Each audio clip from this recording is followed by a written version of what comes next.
Jeff, we are sitting here with some special guests. You are right, Ryan. A couple folks from Telltale here to show off the beginning of Season 3 of Sam & Max. Gentlemen, why don't you introduce yourselves? I am Will Armstrong, Associate Producer. Will, thanks for coming. I'm Chuck Jordan. I was designer and writer of the first episode. Excellent. And that's what we're going to take a look at. Is that right, Chuck? That's right. Well, yes, I do want to start a new game. Let's get this party started the right way. So we're picking up like 1 minute after the end of Season 2, right? Is that how we're going to play this? Not quite. It's been a while. It's been a little while, and one of the things we really want to we're not calling this Season 3. We're calling it the Devil's Playhouse, and that's not coincidental. We really do want people to feel like this is their entry point to Sam & Max. Like, okay, we are building on what we've done before, but if you don't have no idea what's going on, then join the club, because nobody does. So this isn't like Lost, where the writers keep pretending like they know what's going to happen next. You guys are being upfront about that. Yeah, we have planned out the whole season, and actually don't want to talk over this. All right. Would we use it to explore the mysteries of the infinite, or would we use it to destroy? So yeah, we have a plan for the whole season. That's one of the big things. Where the previously Sam & Max had been a bunch of disconnected episodes, and we saw, like, especially the last two episodes of Season 2, people really liked how they led right into each other. Right. And also from Tales of Monkey Island, people just loved that it was a big interconnected story. So we've done this one as one big 5-chapter story for Sam & Max. And like I said before, it's a great entry point. So you can just come in and see what the characters are all about. So the overall structure here, it sounds like slightly less episodic as far as the storytelling goes, but this is still being released in 5 discrete episodic pieces. Right, yeah. Each episode is a self-contained story still, but the entire season is a lot more connected, and it's a lot more connected than we've done in the past. And you mentioned Lost. One of the things that I keep hearing is how daunting that series is to come in the middle. Oh yeah. And we just wanted to make sure that people understood, everything's fine. You don't need to panic. And as you can see, we got the narrator here. He's a new character. He's obviously a throwback to Rod Serling and Chris Well from Plan 9. But he's pretty much there to tell you everything that you need to know to bring everybody up to speed. Yeah, and the whole start of this episode just sort of takes you right into the action of what's going on with this current story, and it's definitely different from whatever was going on before. You don't really need to know any of the previous characters or story arcs. I was going to say, we did not start off in the detective agency. We just thrust into the middle of these two in jail, where they, arguably belong. Right. And that's something that's like crucial to Sam & Max, I think. If you read the comics, they tend to just jump around and just take everything as it comes. And you get the now here we are in the Philippines moments. And oh, hey, we're on the moon. Yeah. So I guess we should point out, now that the button icons are on screen here, this is the PlayStation 3 version. Yes, so PlayStation 3 version. I guess that makes sense, to kind of start fresh for people with those guys coming in for the first time here now, right? Right, yeah. I mean, one of Telltale's things is always bringing in a new audience and just, getting as wide a spread as we can. And not having everything be so insular. So we're really excited about, a lot of people a lot of PS3 owners' first exposure to Telltale games are going to be with Sam & Max. And instead of just doing a straight port, we set it up so that the PC and Mac versions and the PS3 versions do control differently.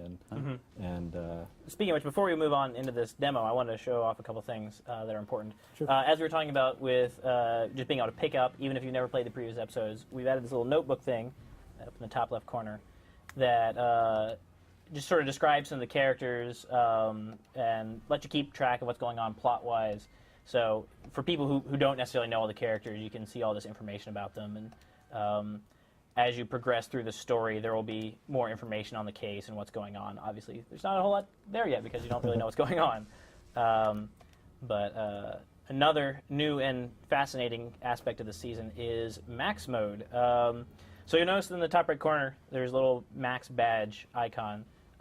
we can now control Max. Wow. Nothing could truly control Max, though. Come on. We can attempt to influence Max. Fair enough. Max is mine, where you can attempt to control his horrible psychic abilities, unlocked by the toys of power. Yeah, see, the big focus for this season Well done, is my friend. Now Max's select psychic the phone powers. number that Max has memorized to teleport himself and Hang on, I his don't like this very guy. long-time companion to that location. That's quite a phone. And also Sam. So the big thing for this season is Max's new weird psychic powers, and we see kind of how he gets them in the first episode. And Those are nice psychic powers effects. Little prismy twinkles. the reason, we wanted to go really. The influence was take every 70s sci-fi and cheesy horror movie that you could think of and just mash it all together, and that's our aesthetic. So we wanted a lot of Zardoz and Logan's Run and Space 1999. Well, definitely setting the tone with the opening of the new Telltale game. Yeah. Yeah. Logo there. Like, okay, I know what I'm getting into. So that's their new friend, the alien brain. Of course. You can tell it's an alien brain because it has antenna. Yeah. Clearly. Some good shorthand. So so the idea behind Max's psychic powers here is the most adventure games in the past have been very inventory item based, Right. and it's all about getting dozens of inventory items and figuring out what's the one lot that this key fits, and look Right. around. Use item with other item to open door. Exactly. So you've got an inventory full of stuff, and you're just guessing what it is that a magnifying glass would be good for. And we noticed that, like especially with a lot of indie games, the premise is they set you up with a tool set, and the whole game is figuring out how to use the tools in multiple ways and figuring out different ways that they can be It's combined. kind of like the invert Right. of the old adventure game philosophy of... A lot of stuff with just one use, or a few things that have multiple uses. Interesting. And so we wanted people more thinking about what are the different ways that I can use Max's powers together, instead of just collecting a bunch of stuff and then using every object with every other object. So here, Max is trying to get one of his other psychic powers. The wacky modeling clay that promises hours of fun. And delivers about 5 to 10 minutes worth. It comes in a big red rubber nose. That's rhinoplasty. Max, the rhinoplasty will grant you the incredible power of shape-shifting. You can use the rhinoplasty to pick up a picture of any inanimate object. Then use the power of your mind to transform into that object. It's fun. Any noteworthy voice actors that are popping up in here that aren't just part of the Sam and Max regulars? Well, we got Andrew Chaikin back. He was the voice of Max in the first episode. And he's doing a lot of voices for us, including the narrator and the alien brain that you just heard. Nice. And Try to look leafy and inconspicuous. we got Roger L. Jackson back, the voice of Mojo Jojo and Oh, right. the Scream voice, and Yeah. our favorite Stinky and Lincoln. And he's doing the usual Sam and Max characters plus General Skincape there. So that's how you pronounce it? Yeah, that's how you're supposed to pronounce That's it. how he insists. You can tell it's a good sci-fi name when it's got lots of hyphens and apostrophes Yeah. in it. Exactly. Plant. So this is probably the first good example of using Max's powers in a weird or unique way to try and solve the puzzle, turning him into a plant and then using him as cover. You've probably also noticed by now that Max's psychic powers tend to be related to various toys of childhood memories. Control monoplastic. And that'll come into play more later. All right, so let's see if I can make some predictions here. A wacky wall walker. Sure. Various, Weebles. Various Weebles. non-trademark infringing toys. Something that may, in a general sense, How about resemble... zany wall walkers? Totally different.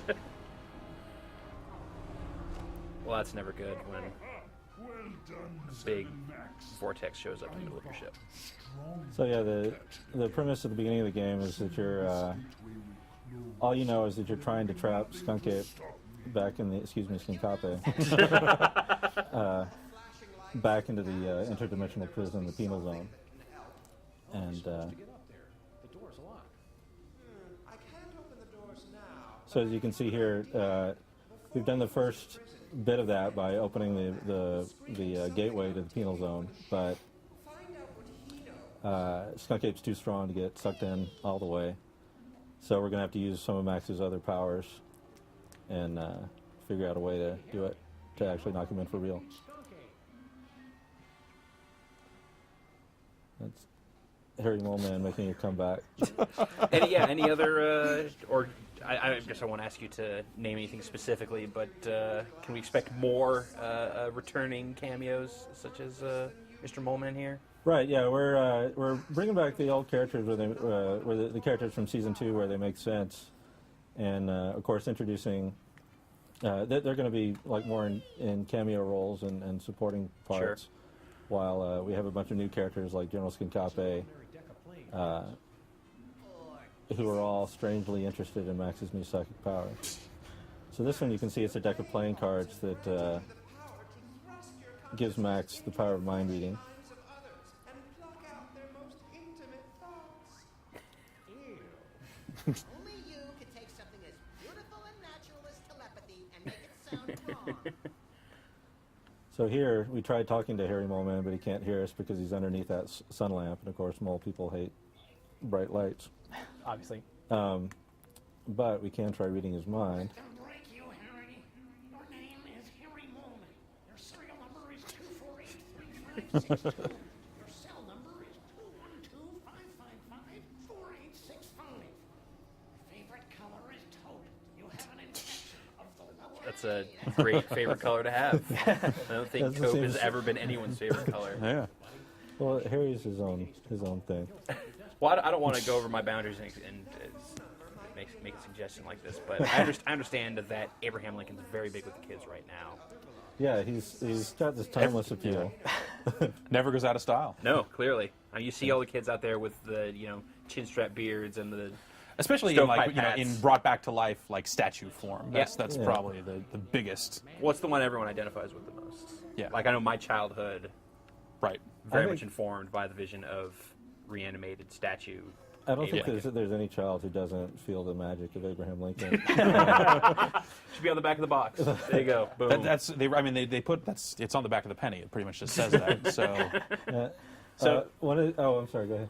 Well, I was just going to say, so just now, we didn't get much information out of Harry, but we did find his cell phone number, and his cell phone is conveniently on the second floor where we need to be. Nice. So using the telephone teleportation power of Max's, we just moved up to the top floor. And that's the kind of thing that we want to emphasize more this season, where it's about using the powers in conjunction with each other, and it's not finding the key to the door. It's figuring out how can I get a telephone number that opens up a new teleportation destination. The big powers in this episode are future vision. Max gets these goggles that let him see the future of different objects, and the idea there was we wanted to say, how does it change an adventure game when you see the solution to the puzzle first and then have to work backwards from that. And then the second half of the episode, you get the telephone back, and then we can have lots of fun with teleportation puzzles. So is there straight up just no inventory other than the toys? No, there's a pretty big inventory as well, where one of the things we wanted to get back to kind of a remind people, Sam and Max are detectives of a sort, and we wanted to give it more of a detective feel instead of just they go off on these random adventures and meet different characters. At least So- have like some sort of pretext that they're on a job before Yeah, things get totally sideways. It's fun to pretend, yeah. I was going to say I remember all those detective stories when I was growing up about the alien brain. And, Yeah, so This is classic Chandler right here, basically, you got to stay true to the roots. It's a cliche, obviously. for a you know. reason. detectives against alien gorillas on spaceships. But Yep. Yawn. but we like to think we've given it our own little twist. Maybe a little too on the nose here with your influences, guys. So so you will pick up clues along the way. I'm a bazooka, Sam.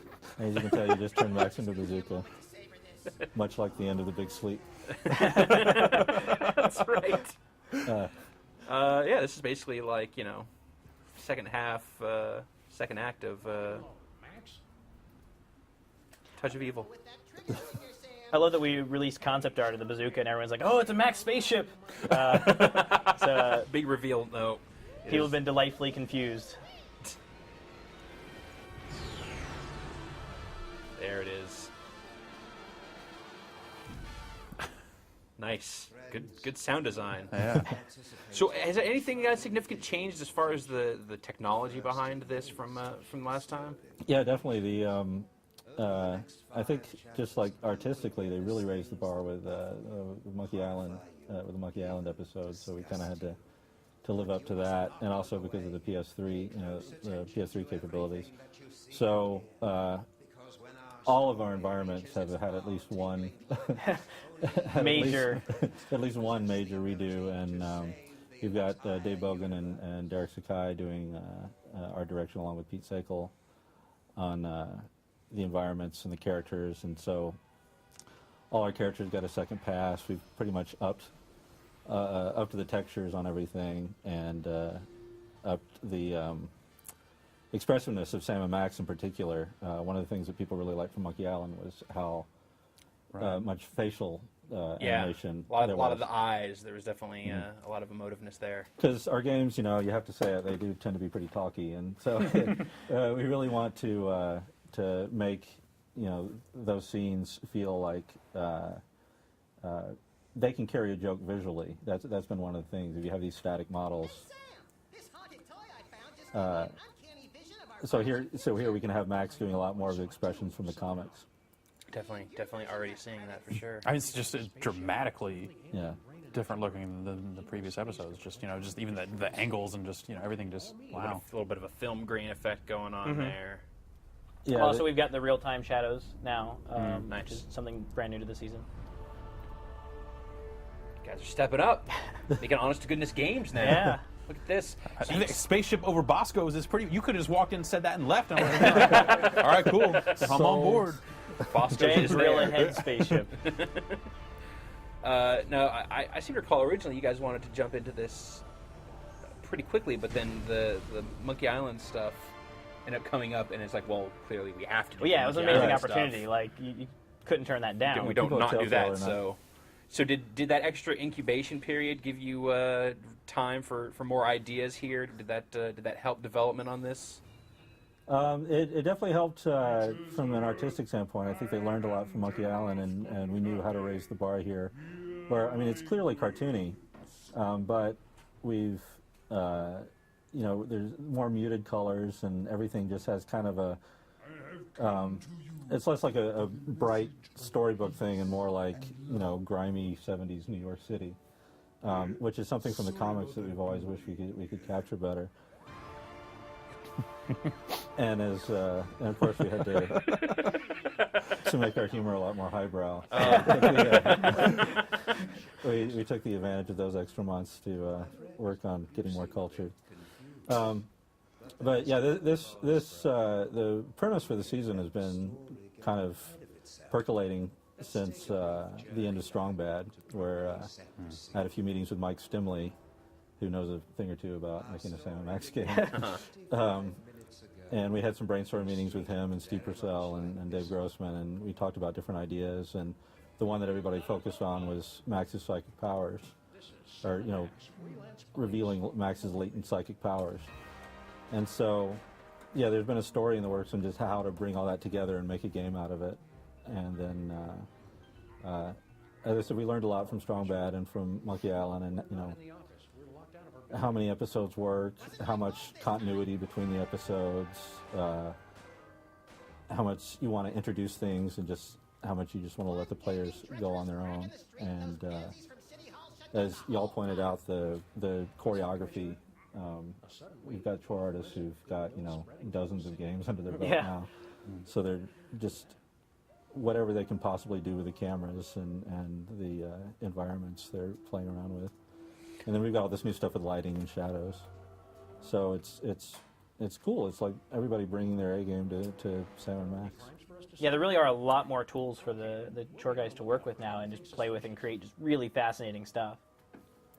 Well, let's talk turkey here a little bit, gents. What's the release schedule for this stuff looking like? We're going simultaneous release in April on PSN, Mac, and PC. We do Mac ports of our games now. So Yes, that announcement came out not that long ago. Yeah, brand new. Now, Yeah, and they should how be. tied into that is the also announcement that Steam is coming to the Mac in April? Is that? That was a pleasant surprise, Yeah. actually. I was reading their press statements this morning, and it was amazing, like how many of the very same conclusions they came to that we Right. did. But no, it was just a pleasant Okay. surprise. So we don't have anything announced on that, but it would be, lots of people at Telltale are shameless Valve fans and Mac fans, so Yeah, we're really excited. I feel like we're excited about the announcement and Sure. we have anything to announce. So 5 episodes, going to be spreading these out a month apart, and you're aiming for simultaneous release on PC, PSN, and Mac. That's right.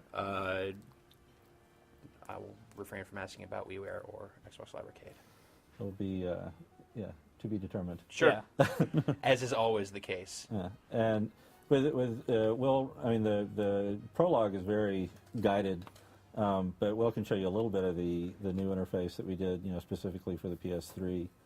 Yeah, So is it still direct control on the other systems as well? That's right. It's Okay. it's a lot. It's more it's very similar to the Monkey Island Tales of Monkey Island interface Yeah. on the Oh. PC and Mac.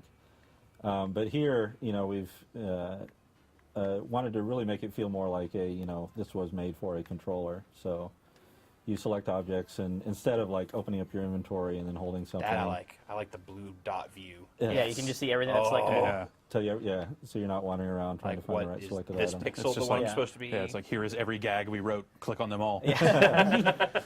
Okay, I will. You make it, it's the glass is half full version of it. And also, we have these intros, character intros now, so you can jump right in and Get know up who to the characters speed. are. I know who Agent Superball is, but Yeah. that'd be real confusing to people who don't. And even if you do, there's always a gag in there Sure.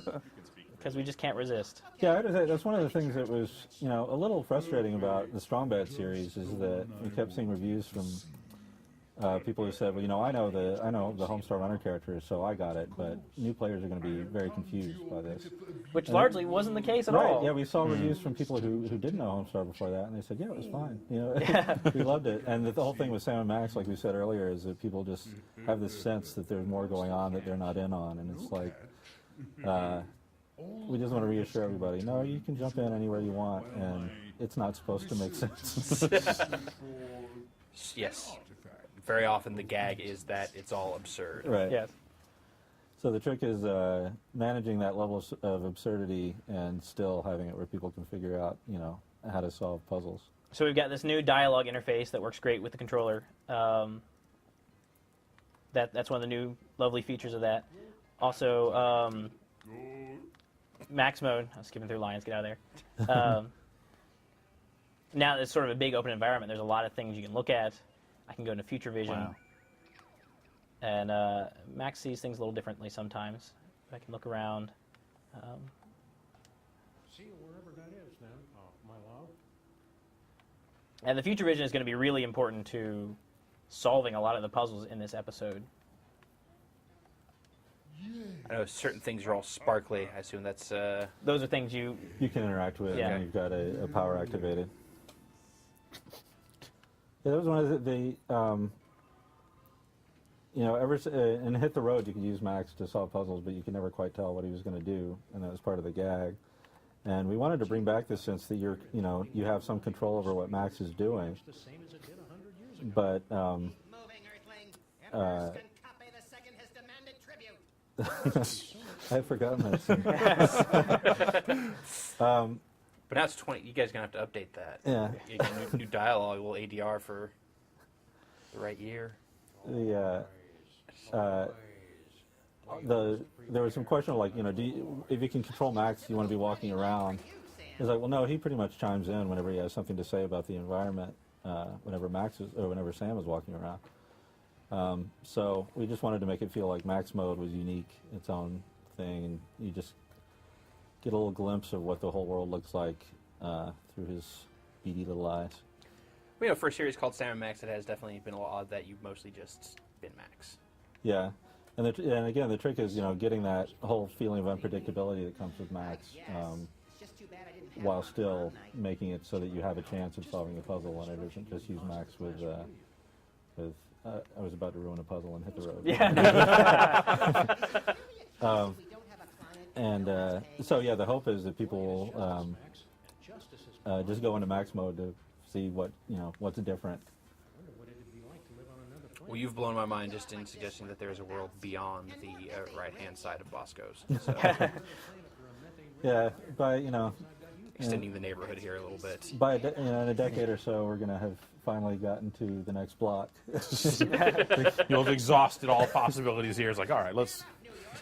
We keep stretching out the speed a little bit. Looking forward to the no- open world Sam and Max game. That's one thing that we're very conscious of is mixing things up, and we kind of pride ourselves on having kind of a sitcom feel to things, where we are building a world of characters and locations, but that you aren't just seeing the same thing over and over again. So yeah, you can't go into the office this episode. Oh, but you need to have parking meter gags.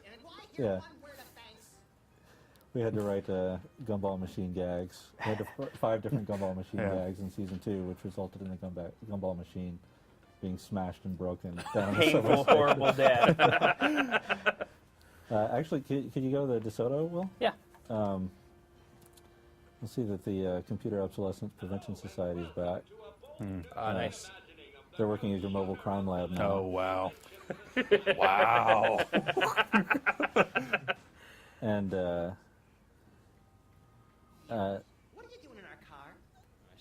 no offense to the brilliant writer of this episode, but we can skip through Okay. if we can just show the map. There's only a couple locations to start out with, but over the course of the season, you will open up more of the city, and that's when that seems like a minor thing, but one of the things that we've always done in Sam and Max is that they just decide to drive somewhere, and then the scene cuts and you're there, and we wanted to give it more of a sense of there's a big New York City outside, and you are seeing more of it. That right there was the first time that I think I had ever seen the suggestion that this was taking place in New York City. So Oh yeah. you've blown my mind right there. I just figured it was in Sam and Max land. It is an alternate reality, New York City, but they. Really? Wait a minute. Hold on. Jeff and I so now have a hang bunch of on. new questions. Because I went to New York City once, and it looked kind of messed up to where this seemed like it could be kind of plausible. I Are can you never find telling a me talking that? dog, but So this isn't really happening. We actually had to talk to Steve Priscilla and make sure, okay, well, we're going to say where their office is. Is that all right? Is there an area that they're supposed to be in? And make sure this was all kosher. But yeah, this is that's one of the benefits of having Steve Purcell available. And Steve Yeah. usually mocks us for overthinking it. Yeah. It's like, I don't care. That's the kind of thing only nerds think about. If you spot any unused office equipment, be sure to hook a brother up.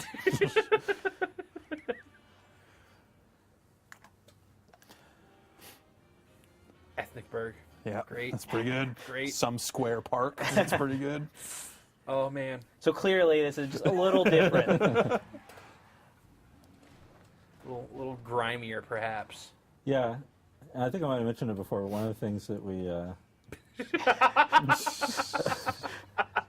It's a totally unnecessary gag. I really wanted to get that one in. Awesome. I don't blame you. one of the things that we wanted to get was we're always trying to get closer to the feel of the comics, and in the comics he's always got pigeons flying around and rats doing whatever it is that rats do, and everything just has kind of a nice looking griminess to it, and we wanted to get that feel across.